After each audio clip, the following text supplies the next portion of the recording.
Please be advised this episode does feature references to the loss of a child and to suicide. For help and guidance, please see the episode notes. Welcome to It's Murder Up North. In this episode, I delve into the case of the doctor of Dalton Square, a man who ran from his past, sought to change his identity, and projected an image of respectability. But behind his charming exterior existed a man haunted by jealousy and paranoia, which would culminate in the deaths of two individuals. Dalton Square stands in the city of Lancaster, and so it only seems fitting that I play the trailer for the Crime Vikings podcast, whose host, Ross, attended university in the city. Please check out this amazing new podcast. Here is a sneak peek.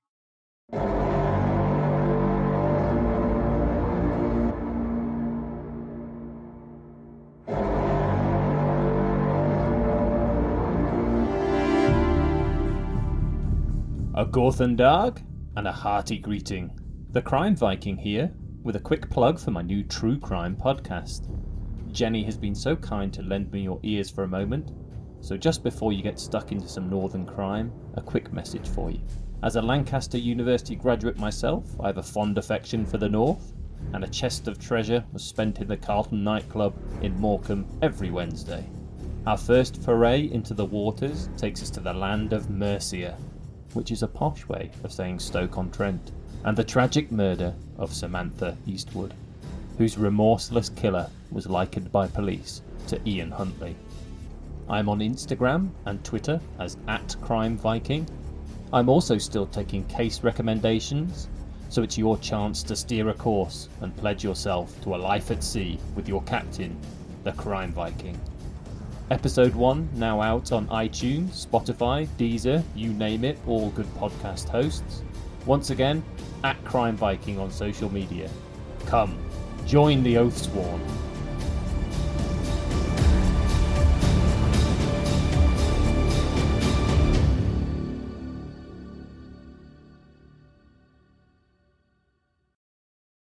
Now, let's head to the episode.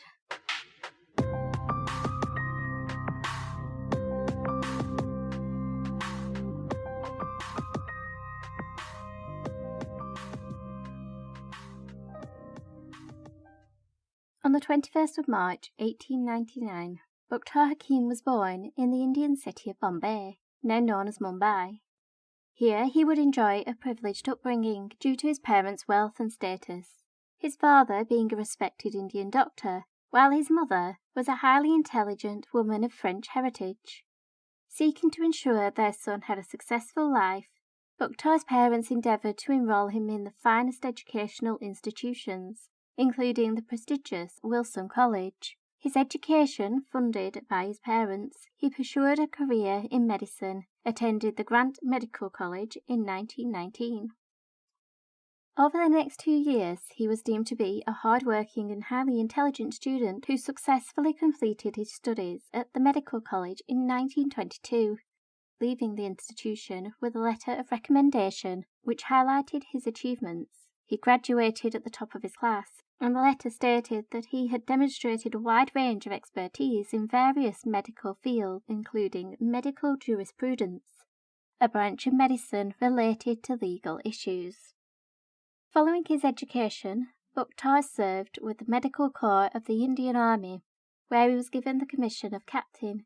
Stationed in his home city, he was also able to continue his studies, acquiring a Bachelor of Surgery.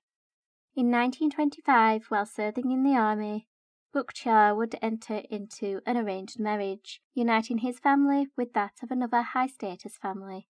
Within months of this union, however, Mukhtar would be deployed to serve in Iraq as part of the Medical Corps, leaving behind his new bride, whom he would write to frequently. There were early signs that he was not committed to this union, which was evident when the 27-year-old grew restless and sought to further his knowledge and expertise. So, with the financial assistance of his parents, he travelled to London, where he remained for 3 months.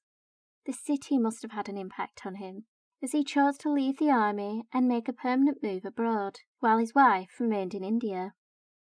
Upon his arrival in England, Mukhtar would change his name to Gabriel Hakim. and he began to attend medical courses at London's University Hospital. It is speculated that his decision to leave India and assume a new identity was a means of escaping his marriage. Hakim did not pursue a divorce from his wife, as divorce was forbidden, and if he was to later marry outside of his faith, he would have brought shame upon his family. His wife, however, still had a fondness for him, despite him leaving her alone. She once stated, quote, "It was in 1928 that he suddenly left for England, and I never had a chance of seeing him again. He explained he wished to further his medical knowledge and improve his position. He sent letters to her frequently, up until 1927. One of the last communications with his wife would be in 1928, when he sent her a cablegram asking for £300. What this money was for was never clarified, and despite his wife's family's unwillingness to send him any funds, her father finally relented and agreed to send £80 to Hakim. However, this money came with a strict caveat, that it should be used to purchase a ticket back to India, which Hakim failed to do. The move to London was not easy for the 27-year-old, as he struggled to acclimatise to life in England. Not only was it culturally different, as he was only able to communicate in broken English and French, he began to flounder in his studies. This did not deter him though. With his ambitious nature spurring him on, Dr. Hakim, as he was now known, would enrol at the Royal College of Surgeons in Edinburgh, one of the best medical institutions in the world. Arriving in the historical city of Edinburgh at the beginning of 1927, Dr. Hakim was eager to excel in his studies. He craved to find somewhere he would feel accepted. Aside from his studies, the doctor also began working at the eye department at Edinburgh Royal Infirmary, and during his downtime, he would venture into the bustling city and frequent the various restaurants and shops that lined Princess Street, the main thoroughfare that runs through the city.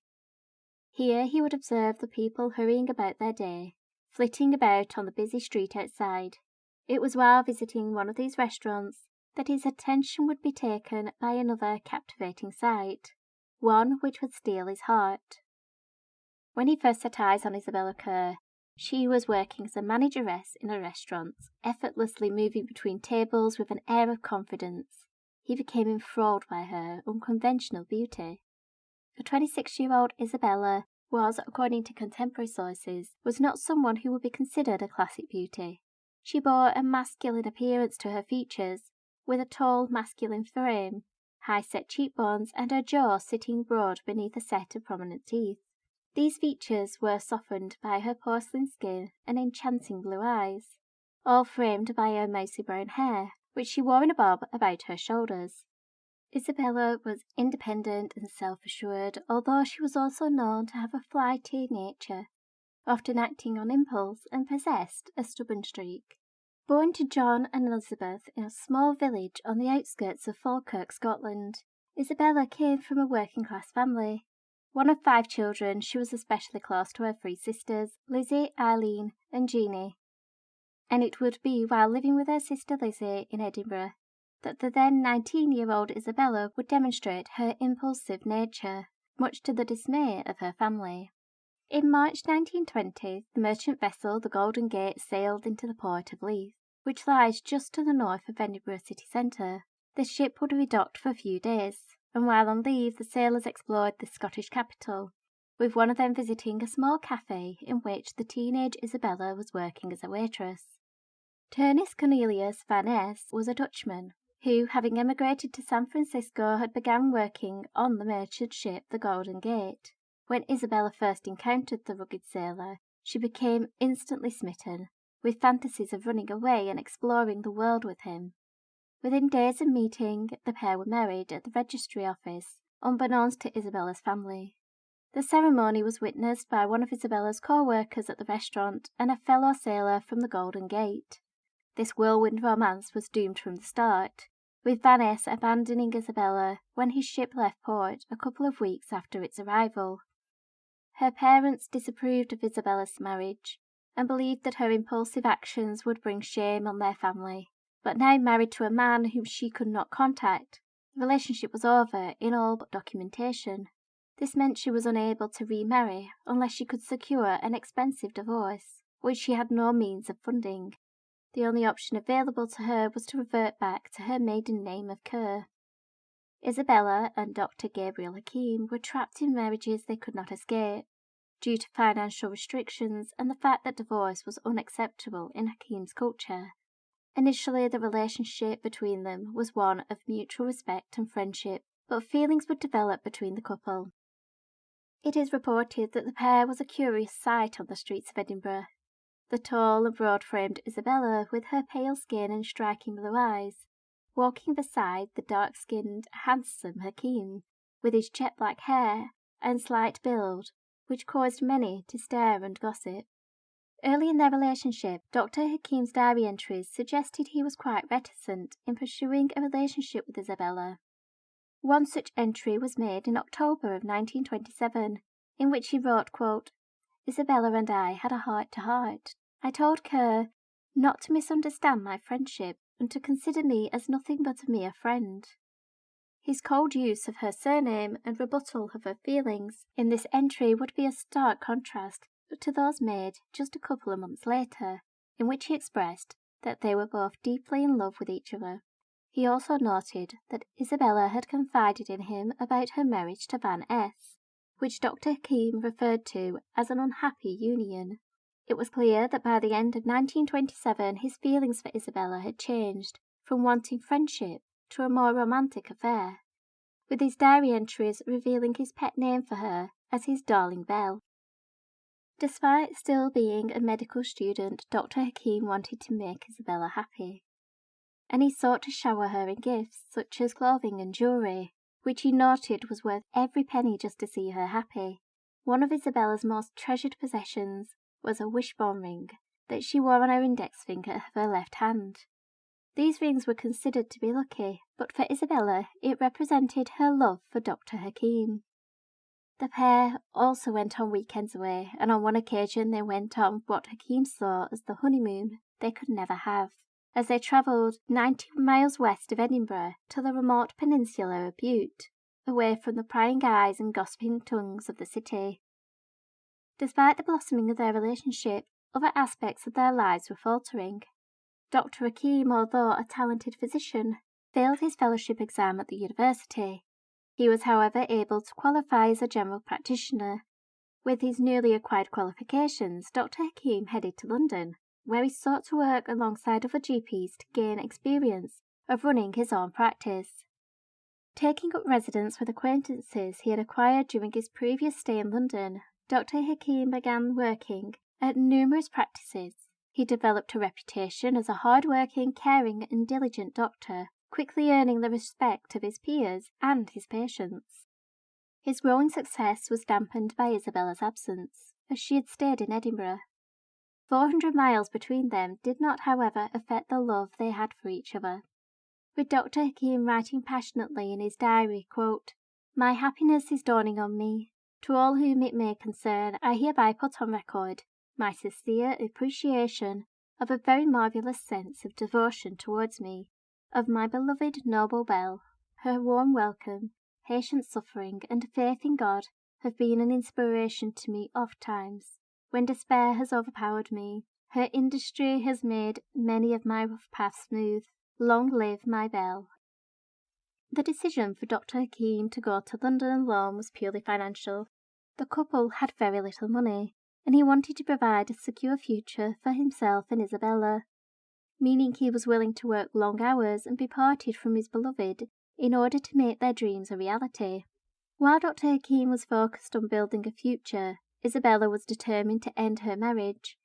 In order to do this, she had to travel to the Netherlands to acquire a divorce from Van S., an expensive decision, which some have speculated was partly funded by the money who had been sent to Hakim by his wife back in India. With her divorce secured, Isabella was now free to begin life with Dr. Hakim. Initially moving with him to London, the couple, wishing to present a respectable front, made a number of adjustments. Dr. Gabriel Hakim would change his name via deed poll to Dr. Buck Ruxton, and Isabella would change her surname to become Mrs. Ruxton, although they never officially married. This change was possibly brought about by the discovery that Isabella was pregnant.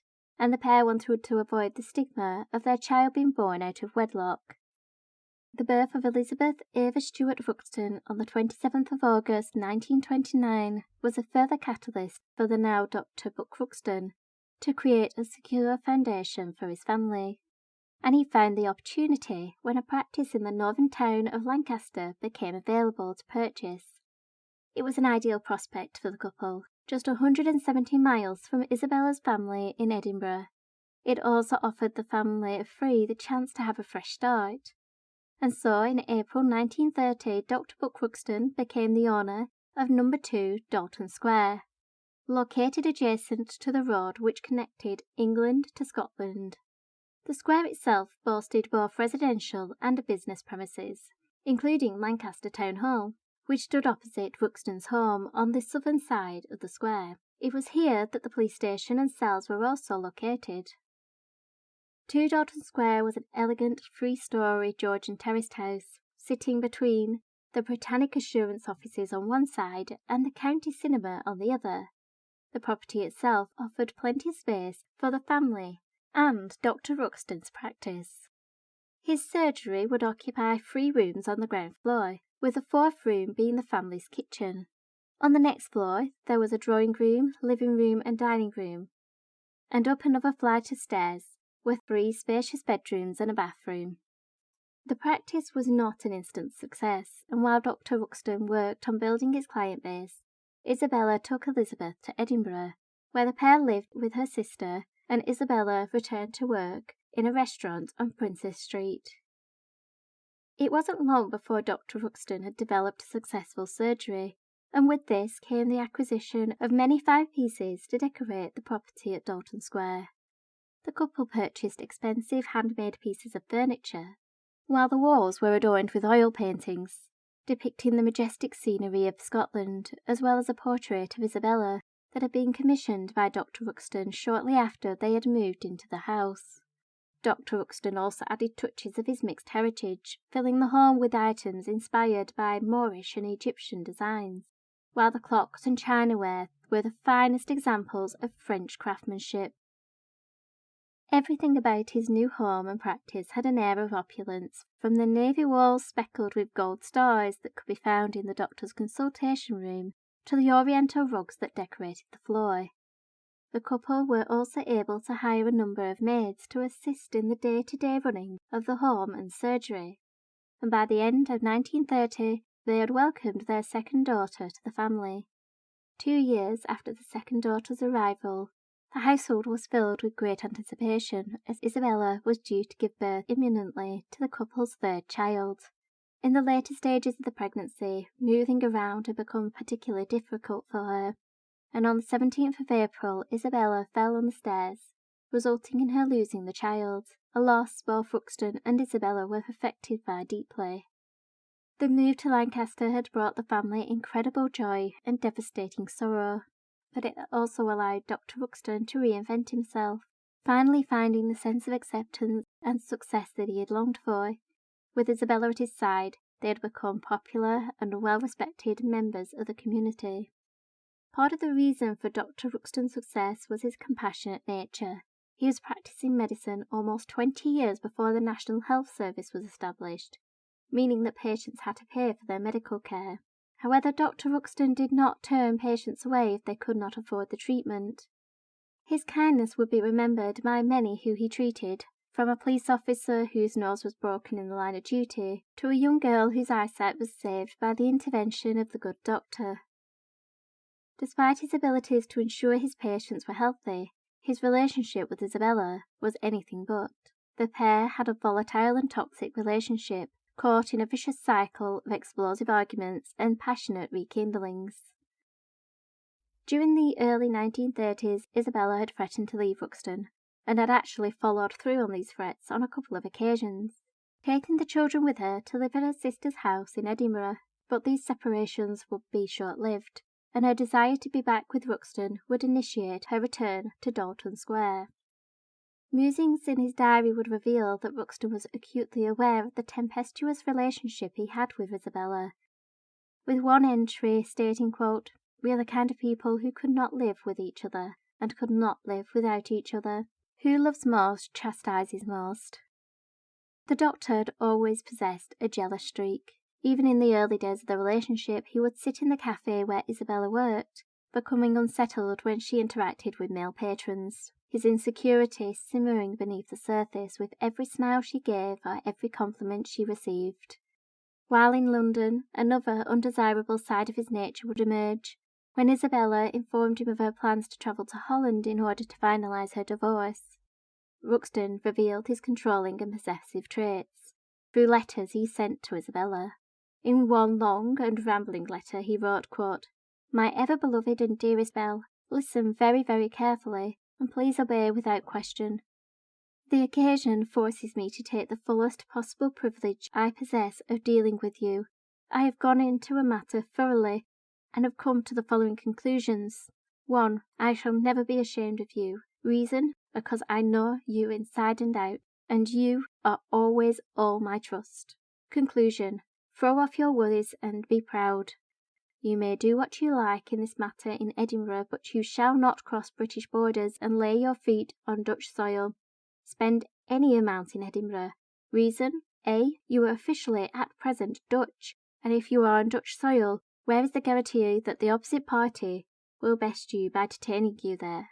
B. Scottish laws cannot prevail in Holland, and if the opposite party tricks you, no lawyer on earth can get you back to Britain. Scottish laws will be paralysed to get you from the clutches of Dutch regulations, and I am not prepared to lose you. The last sentence is not a joke. I mean it sincerely. You are a damned fool if you think of setting foot in Holland. Conclusions, I command you not to go to Holland. If ever you think of doing so, you will lose me forever. I shall die of a broken heart. What's the earthly reason of your presence there? Whatever you wish to do in Edinburgh, I am prepared to stand by your side, but do not go contrary to my wishes. Nay, I command you, I regret to have to assume such high-handedness, but I see no other way to protect you. What more do you want than my assurance and my written guarantee that I am never going to be ashamed of you? Trying to get out of the frying pan, you are getting into the fire. I could never allow you to do such a silly thing. You are very cheap, and so is your lawyer. You're that cheap that you want to do away with your troubles for £20. You have no idea of the sleepless nights I have. I can neither read nor sleep, and your foolish adventure is the cause. In the name of God, in the name of our holy love, in the name of our prophet, I command you not to go to Holland. I will never permit you to have your own way, and afterwards be sorry for myself. My Belle, suppose those scoundrels play you a trick and you are detained in Holland? What an anxiety for us all in Britain. Funny Dutch laws. Damn them all. You shall not cross British borders if you are my dear and obedient Belle. Even if you do not want to be obedient, I want you to obey me. I am shouting at you not to go there, and I am in my full temper. Love forever. Promise me, with love, you will not go there. Isabella, however, disregarded his wishes and proceeded to head to Holland, with her sending him a correspondence declaring how lonely she was and how much she was missing him. After becoming established in Lancaster, Isabella's outgoing nature enabled her to become part of society, affording her invitations to various events, to which she would always insist her husband would attend. But when he did accompany her, their night would always end in a jealousy-induced argument, because Ruxton felt Isabella had caught the eye of another man, and when she dared to attend alone, he would remain at home, claiming he had work to catch up on. But throughout her absence, his mind was constantly burning with thoughts of who Isabella was with, and what she was doing.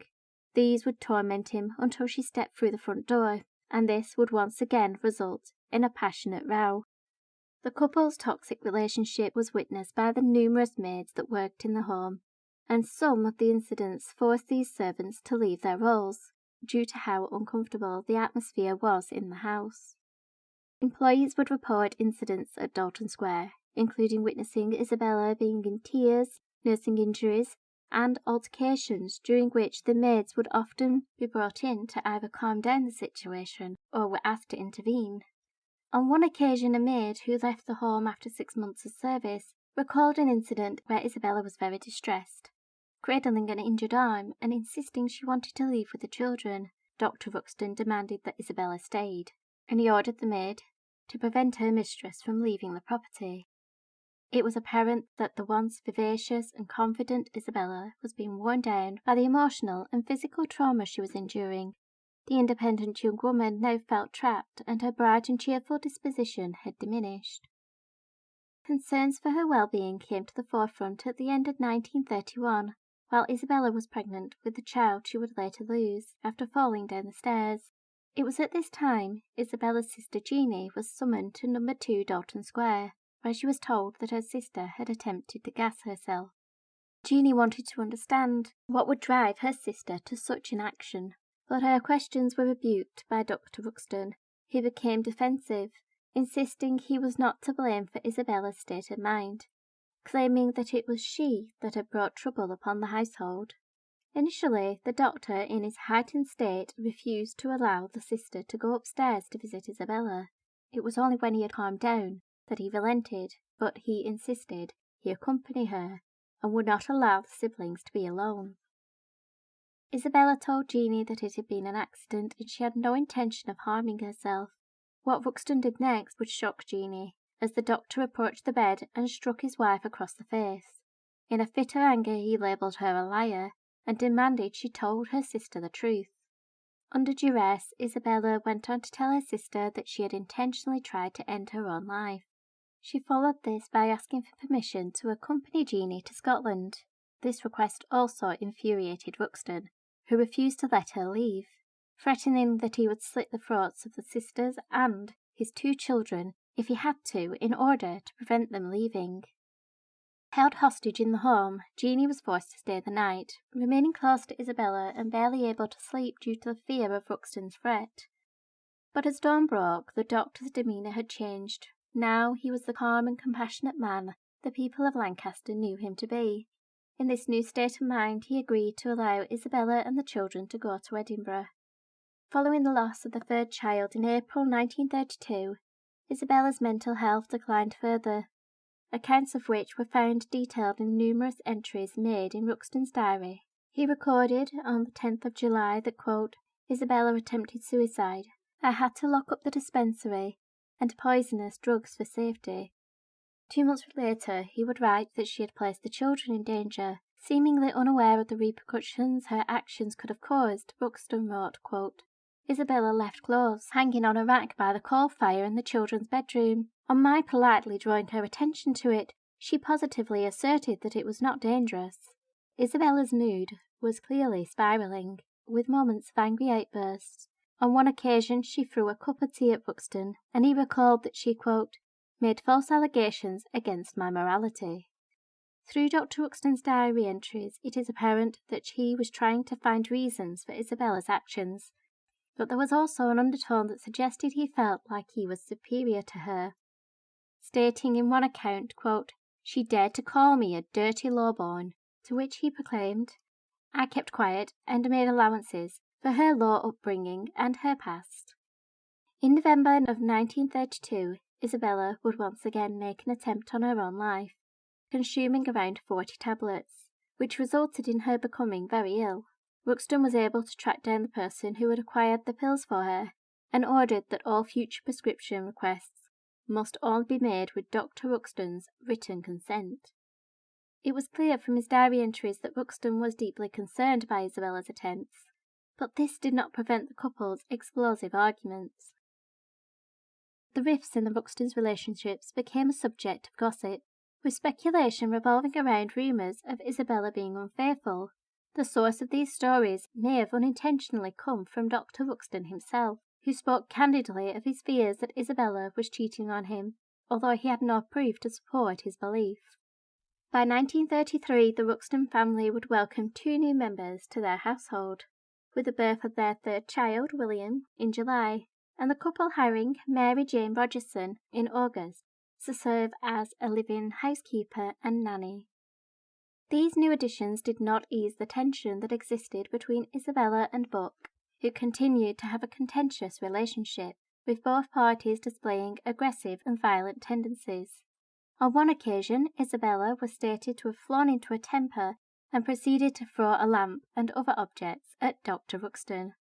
while on another occasion a maid recalled Buck saying that if Isabella left him, he would bring her back to the mortuary, a seemingly dark threat that he would not let Isabella live if she ended their relationship.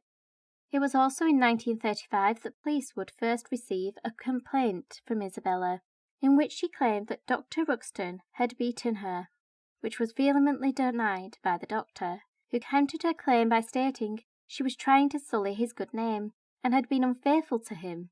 These reports were treated as a domestic incident and were not investigated further.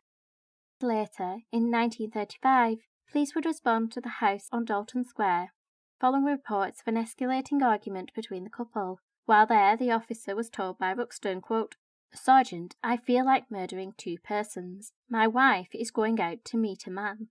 Little did the officer know how prophetic this statement would be. It is argued that the man Dr. Ruxton was accusing of having an affair with his wife was a solicitor called Robert Edmondson, who worked at the town hall on Dalton Square.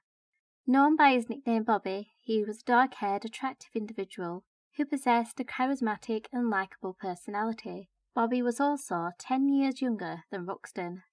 What had initially started as a friendship between the Ruxtons and the Edmondson family, with the couple attending many events with Bobby and his sister, would cause Dr. Ruxton to become increasingly paranoid about Isabella and Bobby's relationship. These intrusive thoughts would lead to Ruxton going to extreme lengths to prove his suspicions. On the 7th of September 1935, Isabella, accompanied by Bobby, his parents, and his sister Barbara, headed on a trip to Edinburgh. The group would make the journey in 2 vehicles, with Bobby and his father in one, and Isabella, Mrs. Edmondson, and Barbara in the other. As they made their way north, they stopped several times to refuel and have a break from driving. One of these stops would be at the small town of Moffat, which would be significant later on, before continuing on the old Edinburgh Road to reach the Scottish capital.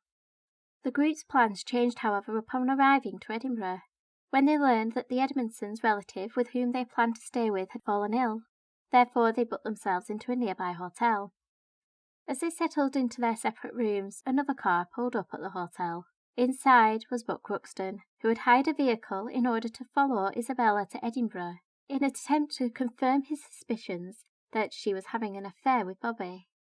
Heading inside the hotel reception, Ruxton observed that Bobby and Isabella had signed the guest book, which only served to confirm, in the doctor's mind, that Isabella was being unfaithful. On September the 29th, 1935, roughly 100 miles north of Lancaster, close to the small Scottish town of Moffat, a woman out hiking with her mother would make a discovery that soon became national news. Miss Susan Johnson had chosen to hike along the old Edinburgh Road, the same route which Isabella and the Edmondsons had driven along just weeks prior. 2 miles north of Moffat, she paused on an old stone bridge, from which she glanced down into a steep-sided and heavily wooded ravine. At the bottom of this flowed a stream called Gordon Holme Lynn.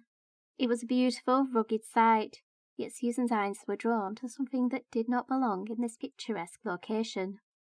Scattered about the base of the ravine were several packages, and despite the shadowy nature of the gully, Susan perceived what appeared to be a human arm protruding from one of the bundles.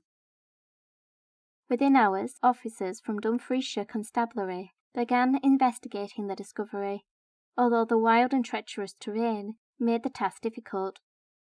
It was apparent to the officers that the bundles had been discarded from the bridge above, and on closer inspection appeared to be wrapped in various fabrics and paper. There were initially 4 bundles recovered from the scene, along with 2 human heads, one of which had been placed inside a child's romper suit. All the remains were taken to a mortuary at Moffat, where they could be examined. The first bundle was found to have been wrapped in a blouse, within which were 2 upper arms, 4 pieces of flesh, and pages from the Sunday Graphic newspaper dated the 15th of September 1935. The second bundle was removed from a pillowcase. Its contents were noted as 2 arm bones, 2 thigh bones, 2 lower leg bones, and 9 pieces of flesh. Within a cotton sheet that was labelled as Bundle 3, the remnants of 17 pieces of flesh and pages from the Daily Herald newspaper and Sunday Chronicle were found. The fourth bundle recovered during the initial search was also enclosed in a cotton sheet and contained a human trunk and 2 lower legs. This bundle also contained loose pieces of straw. As police continued to search the ravine at first light on the 30th of September, word of the discovery attracted the attention of the press, who swiftly descended on the quiet market town. It was in these early stages that it was disclosed that the remains belonged to 2 individuals. An early examination suggested that they were a male and female, although no further identification could be made at the time. These preliminary examinations were hampered, however, as Moffat Mortuary was not equipped to handle the body parts in a manner that would allow for an in-depth examination, and it was decided that the remains were to be transported to the University in Edinburgh, where eminent pathologists John Glaister and Gilbert Miller could carry out more detailed autopsies. Over the preceding weeks, more body parts were discovered. In total, over 70 pieces were collected from in and around the stream, some of which had been carried further downstream by the current. The amount of parts recovered would lead to the press referring to the case as the Jigsaw Murders, as the pathologists would have to painstakingly piece together the parts to determine which of the 2 individuals it belonged to.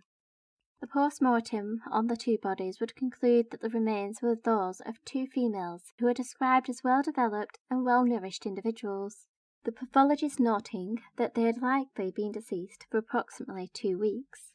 The bodies had been dismembered by the disarticulation of the joints, and demonstrated that the perpetrator had anatomical and surgical knowledge, as well as the forethought to drain the bodies of blood prior to dismemberment taking place. It was estimated that it would have taken the perpetrator roughly 8 hours to dismember both bodies.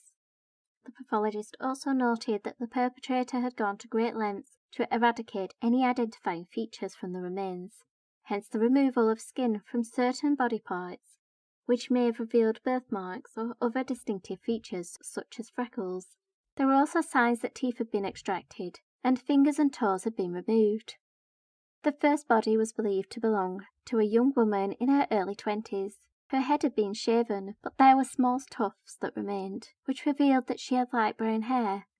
Most of the skin on her face had been removed. It would later be discovered that she had been blessed with freckles on her cheeks and the bridge of her nose. The young woman's eyes had also been removed. Again, it would be learned that the victim had what was commonly termed as a lazy eye, and thus it would have been a characteristic which would have aided in identification. Other characteristics that were found on the body was the existence of scarring on the upper arm, consistent with the victim having been given a total of 4 vaccinations earlier in her life, and her fingernails were short and unmanicured, which suggested she often performed menial tasks. The first victim's remains were incomplete, with the trunk of the body unaccounted for. However, the pathologists were able to garner clues from the parts that had been required. It was noted that the victim had suffered 2 fractures to the skull, which were determined to not be substantial enough to have caused the individual's death, and would more likely have rendered the victim unconscious. As for the cause of death, it was concluded that due to the incomplete nature of the body, it was not possible to give a definitive answer. All the parts of the second body were recovered, which gave the pathologists a more complete picture, but like with the other victim, it was clear the perpetrator had attempted to dispose of identifying features, including the removal of the right foot, the partial dismemberment of the left foot and fingers, as well as the extraction of the uterus. The disfigurement of the left foot would later be explained by a chiropodist at trial, who would confirm that he had treated the individual for bunions on the bone below her big toe. The fingers had also been removed, as the victim had distinctive markings on her nails that could have been a clue to her identity.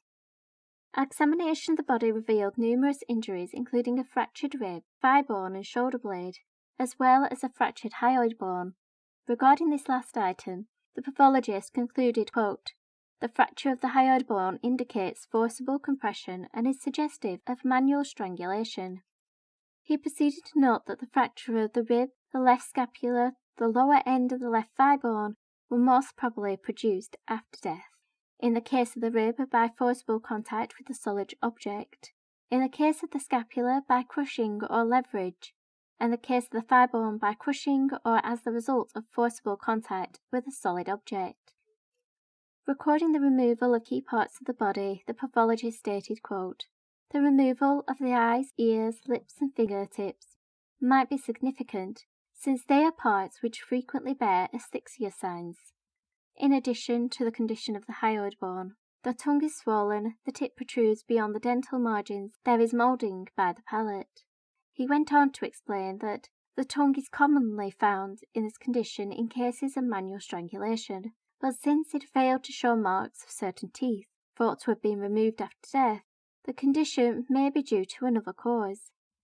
Given all the evidence presented by the second body, the pathologist determined the cause of death as asphyxia.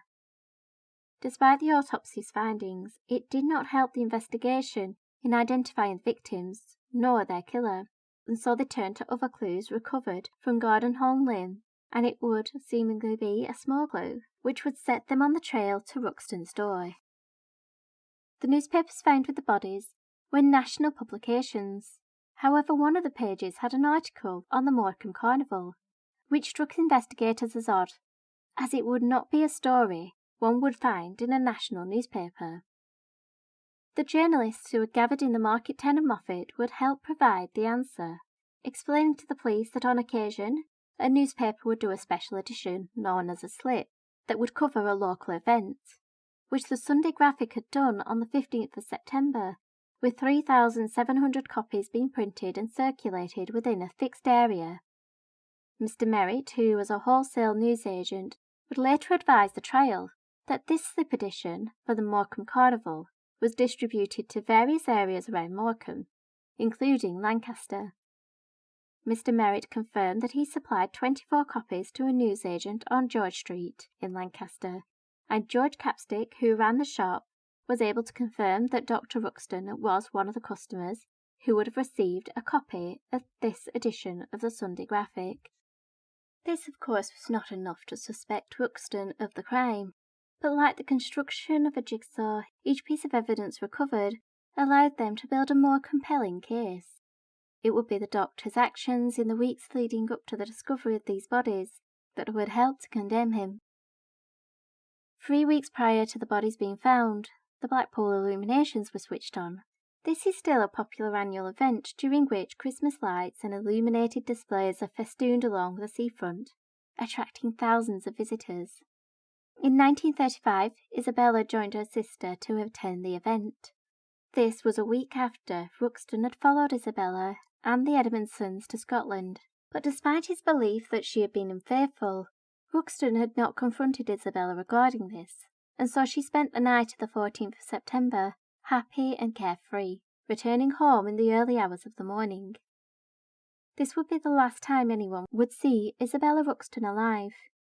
It has never been clarified what occurred when she entered the house that morning. Her children, accompanied by their nanny, Mary, were still sleeping in their bedroom on the top floor of the 3-story home. But it's suspected that upon Isabella's arrival, Ruxton was waiting for her.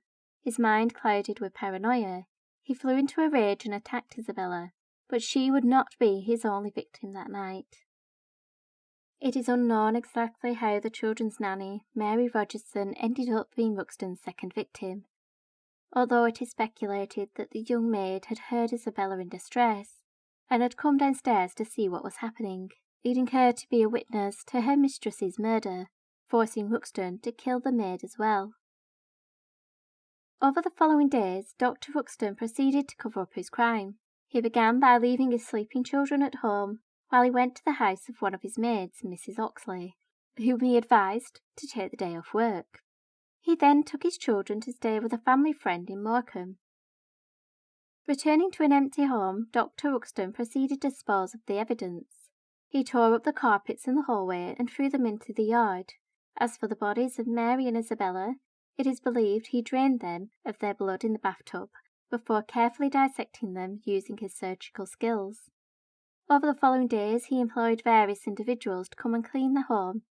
He also acquired a decorator to paint the hallway.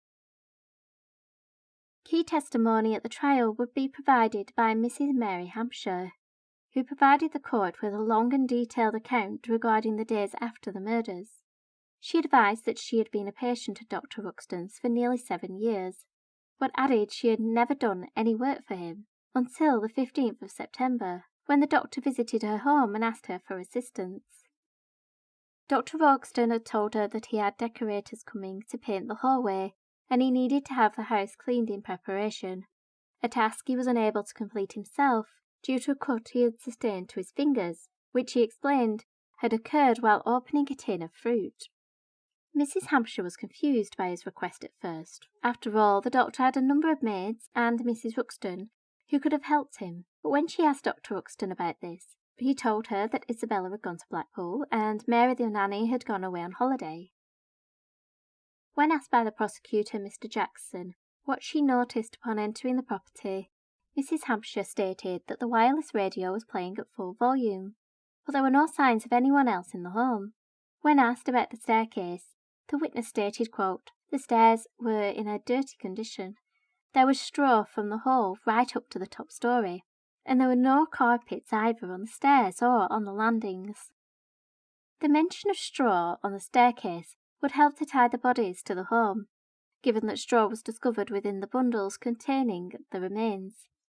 When Mrs. Hampshire had begun cleaning up the straw, she tried to open the doors to the 2 bedrooms on the 3rd floor, in order to get the straw that was caught beneath them, but she found both of these rooms to be locked, a fact which other witnesses reported was unusual, and led to the speculation that the doctor had concealed the bodies in these rooms prior to disposal.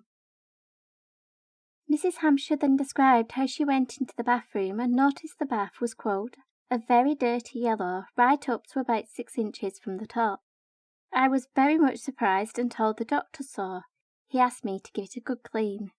She concluded by describing how her attempts to clean the bath proved futile, as she was unable to remove the stain. Upon beginning work on the 2nd floor, where the family's lounge and dining room was located, Mrs. Hampshire described what was on the table in the lounge, stating tea or supper laid for 2. There were bread and butter, cakes, stewed blackberries, the remains of a fruit salad, and a chocolate blancmange. There were also plates, cutlery, cups and saucers, but the meal had not been touched. The questioning continued with the prosecution asking, quote, "Did you notice anything in the doctor's waiting room?" Mrs. Hampshire replied, "I noticed some carpets rolled up, a suit, and some stair pads." The attention then turned to items that had been disposed in the backyard, with Mrs. Hampshire describing that there were several carpets, quote, "They were stained. One in particular was heavily stained with blood." She continued to state that there was also, quote, "a blood-stained shirt and some badly stained large towels. These had been half burned." Mrs. Hampshire later confirmed that she witnessed these items being removed from the yard the following day by the dustbin collectors, and that she had taken some of the carpets home, and having cleaned them thoroughly, she had placed one of them in her living room. When asked if she had noticed the tin of fruit or the tin opener which had caused Dr. Ruxton to cut his fingers, Mrs. Hampshire explained that she had done the washing up in the kitchen, but saw no signs of either item. It was also pointed out that Dr. Ruxton had left the home shortly after Mrs. Hampshire had begun cleaning that morning, and did not return to the home till later that evening, accompanied by his 2 little girls. He advised he had returned to collect some nightclothes, as the children were to go back to the family friend in Morecambe for the night, and that Isabella had gone to Edinburgh for her birthday. During this time, Dr. Ruxton had a brief conversation with Mrs. Hampshire regarding the carpets and his suit, advising that she was welcome to keep them if she wished. Of the suit, Mrs. Hampshire recalled, quote, "He said that the suit was badly stained and in a very bad condition, but that it was a good suit and I could have it cleaned. It was badly stained with blood. He said he had worn it that morning when he had cut his fingers." Having left the home on Dalton Square that night, Mrs. Hampshire would be visited by Dr. Ruxton the following morning. She remarked how ill and dishevelled he appeared, which he blamed on the pain from his injury keeping him up all night. Ruxton then asked Mrs. Hampshire about his suit, which was lying on the table. She described to the court how he picked it up and pointed out how dirty it was, and insisted he took it away to be cleaned. but Mrs. Hampshire stated she could take care of it herself. The prosecutor, Mr. Jackson, then asked what Ruxton's response was to this, and the witness repeated the following exchange, quote, "He said, 'Look inside the pocket.' He pointed out the maker's tab and the doctor's name. He asked for a pair of scissors, but as his hand was too badly cut, I cut the tab out for him. The names on the tab were Epstein and B. Ruxton." The prosecutor asked, "Did you cut it out at once when he asked you?" To which the witness replied, "I told him I would cut it out after he had gone, but he said no, to do it now, and he said it was very undignified for a man to wear another man's suit and for other people to know about it. After I had cut it out and was holding it in my hand, the doctor said, 'Burn it now.' I then threw it on the fire." Mrs. Hampshire would proceed to tell the court that on several occasions prior to his arrest, Dr. Ruxton mentioned the suit. The final occasion being after he had told her he had been questioned regarding Mary Rogerson's whereabouts. During this conversation he had suggested Mrs. Hampshire burn the suit. Upon his arrest, Mrs. Hampshire realised the importance of the suit in connection to the murders and handed it to the police. While at Mrs. Hampshire's home that Monday morning, Dr. Ruxton once again asked her to come and assist him, this time welcoming his patients as his charwoman had taken ill. Again, Mrs. Hampshire asked why Ruxton hadn't contacted Isabella and asked her to return home to help him, given his injury and his appearance. Mrs. Hampshire was concerned that the usually smartly dressed doctor was struggling to take care of himself. But he told her that he didn't want to trouble Isabella and spoil her birthday. Later that day he would make a statement that would contradict his claim that Isabella was in Edinburgh by telling Mrs. Hampshire that she had gone to London. Calling him out on this, Mrs. Hampshire told the court, quote, "I told him he was telling lies, and he said he was, that he was the most unhappy man in the world, and that his wife had gone off with another man and left him with 3 children. He said, 'You make a friend of a man, you treat him as a friend, and he eats from your table, and he makes love to your wife behind your back. It is terrible.' He was awfully distressed and laid his head down and cried." It was speculated that Dr. Ruxton had disposed of the bodies of Mary Rogerson and Isabella Kerr on the 17th of September. He had taken his Hillman Minx into the garage for a service on Monday the 16th of September and requested a lawn car so he could continue his business. Having been offered a vehicle, Ruxton complained that it was too small, and a larger Austin Saloon car was located for him to use. It is this vehicle police believed was used to transport the bodies, and testimony in court would strengthen this claim. The owner of the garage recalled Ruxton visiting him a short time after returning the vehicle to inquire about the size of the fuel tank and the charges he had accrued, as he wished to prove that it was not possible that he could have driven too far north in that vehicle.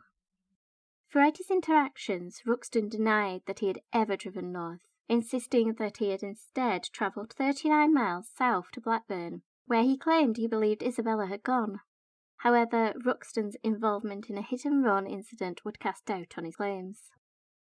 At approximately 20 to 1 on the afternoon of Tuesday the 17th of September, Bernard Beattie was knocked off his bicycle in Kendal, which is 22 miles north of Lancaster. Mr. Beattie told the court that, quote, "The car did not stop, and I took the number and reported it to the man on the point duty. I noticed that the driver waved as he passed. I shouted to him to stop, but he did not do so.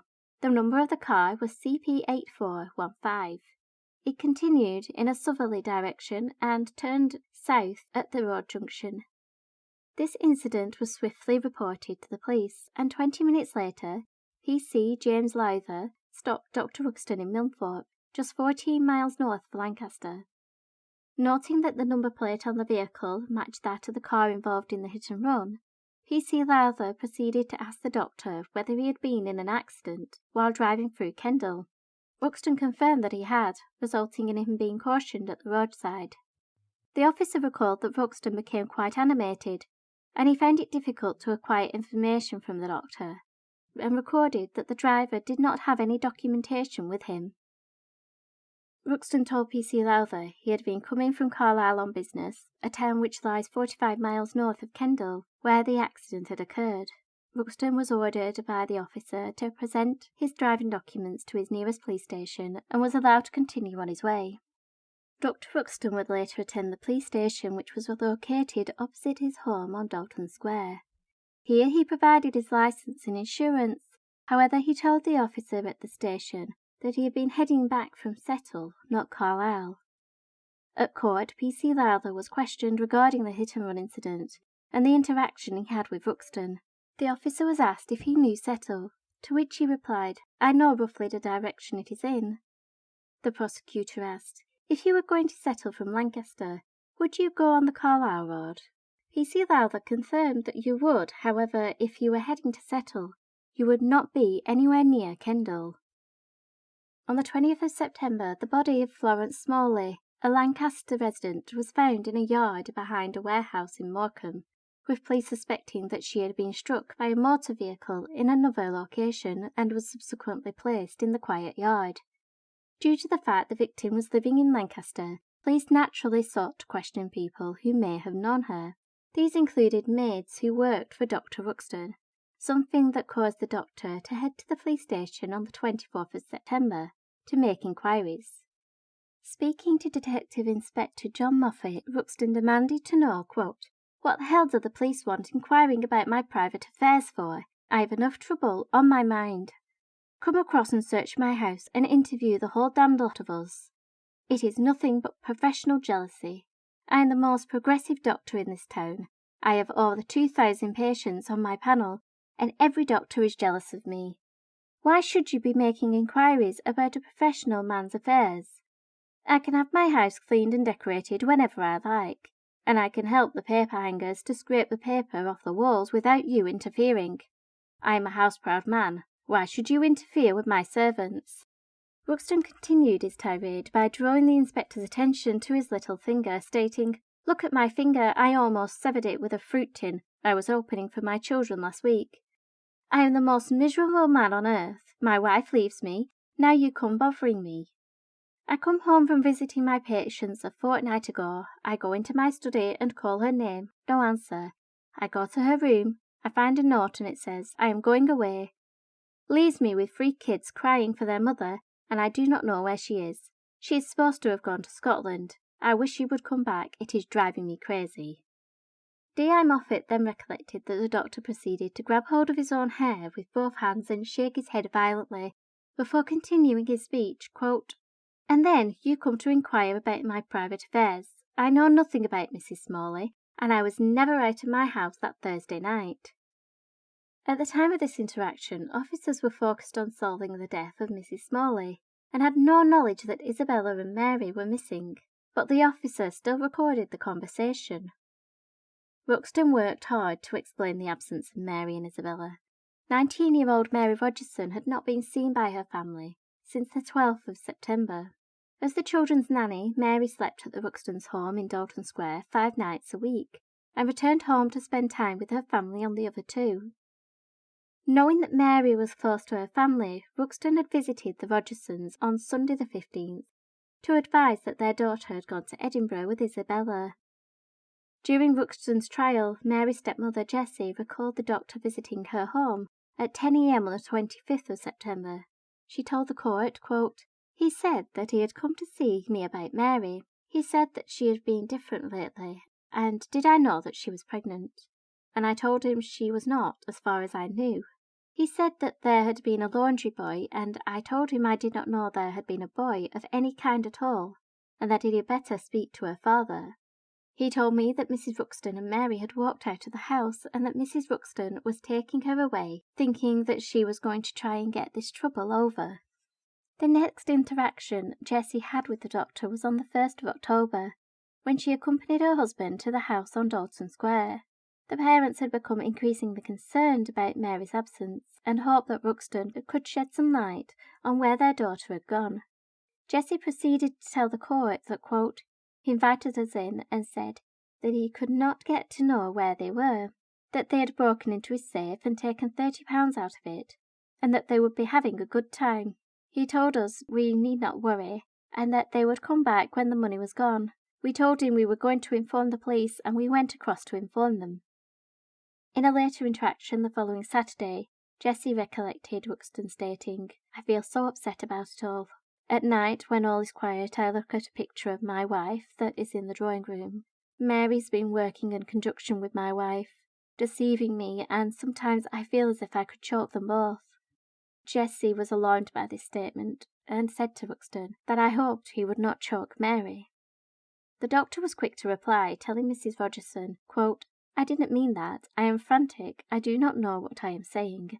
I feel as if I could gas myself, and would do so, only for my poor children." During the trial, Jessie Rogerson also provided testimony regarding the blouse that had been used to wrap one of the body parts. She claimed she recognised it as one she had purchased from a jumble sale in Morecambe, adding, quote, "I know it because I put a patch under the arm and took it home, washed it and gave it to Mary a week or two later, and she took it away with her. This would be before Christmas 1934. I have never seen her with it on, but it would be amongst her goods at the Ruxtons." Mary's father also took to the stand. He described his 5-foot-tall 19-year-old daughter, who had light brown hair, blue eyes and freckles on her face, as a kind and loyal child, who adored caring for the Ruxtons' children, but would always make time to see her own family whenever she was able. The father also listed features that would have helped identify his daughter's body, stating that at various occasions in her life, Mary had had teeth extracted. These matched with those missing from what the pathologists had labelled body number 1. James Rogerson confirmed that, like body number 1, Mary had, quote, been vaccinated, and I think there would be 4 marks on her left arm from this. She had red patches on her right arm by the elbow, which were very visible and unsightly when she had her arms bare. These are areas where the skin had been removed from the body. The father was then asked about whether he was aware his daughter was pregnant, to which he denied any knowledge, pointing out that it was only when Dr. Ruxton had mentioned it on the 25th of September that the issue had been raised. According to James, Dr. Ruxton had suggested, quote, "She could have gone away and had the baby and kept it all quiet, and then she could have come back to work at our house and nobody would have known." This conversation was preceded by the Rogersons' visit to 2 Dalton Square, where Ruxton claimed that Isabella and Mary had stolen money from Ruxton's safe, claiming that the 2 ladies would be, quote, "having a good time. She has £30 or £40 with her, and they will be staying at some big hotel and having a good time," Ruxton told him. And I said, "I know one girl who will not be having a good time. I told him that if Mary was not back by Saturday, and this was on the Wednesday, I would report her to the police as a missing girl, and he asked me not to go to the police, that he would bring her back on Sunday." No one could corroborate the claims that Mary was pregnant, and as that part of her anatomy was never recovered, the pathologists could not confirm or deny the claim. However, given that Dr. Ruxton was trying desperately to cover up his crimes, it is likely that the whole story was concocted in order to justify where Mary had disappeared. Mary Rogerson is often the forgotten victim, for she was a bright and loving teenager whom everyone described as a likeable and friendly individual. She clearly loved working for the Ruxtons, and as well as caring for the 3 children, she had become a trusted companion to Isabella. And sadly, if the speculation into what occurred on the night of the murders is true, this loyalty resulted in her life being taken from her. One of the most remarkable aspects of the Ruxton case is the lengths investigators went to in identifying the victims and bringing their killer to justice. At a time when modern forensics were still in its infancy, they utilised pre-existing and new techniques in order to build their case, and earned the distinction as one of the first modern criminal investigations.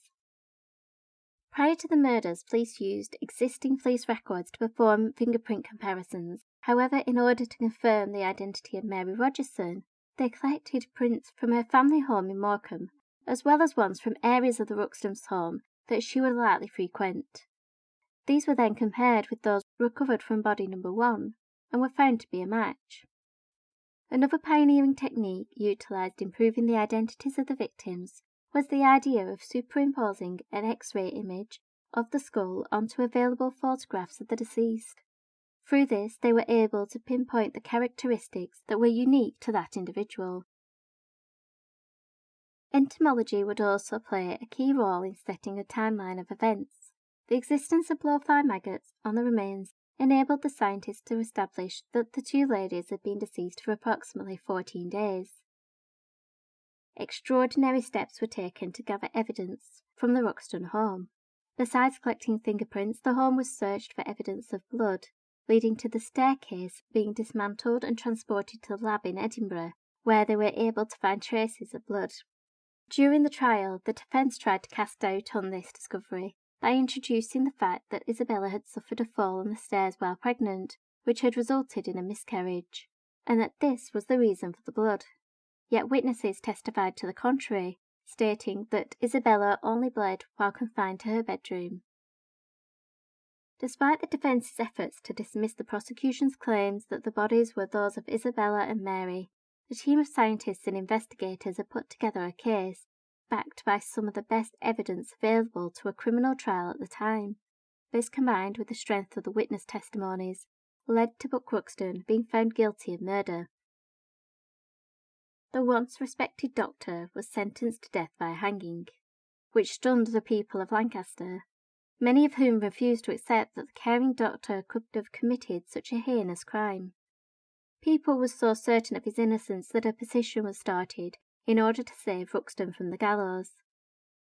This was in vain, with Dr. Buck Ruxton dying at the hangman's noose on the 12th of May 1936. He went to his grave publicly denying his involvement in the murders, but shortly after his death a letter arrived on the desk of the editor of the News of the World in which Ruxton admitted his guilt. The short note read, "I killed Mrs. Ruxton in a fit of temper because I thought she had been with a man. I was mad at the time. Mary Rogerson was present at the time. I had to kill her." The doctor's sentence was carried out swiftly, but the pain caused to those left behind would endure for a lifetime. Isabella's and Mary's family were left to grieve their lost daughters, and the couple's 3 children, who were now orphans, would grow up in a children's home. Thank you for listening to today's instalment. The next episode will be coming soon. So in the meantime, keep an eye on those shadows.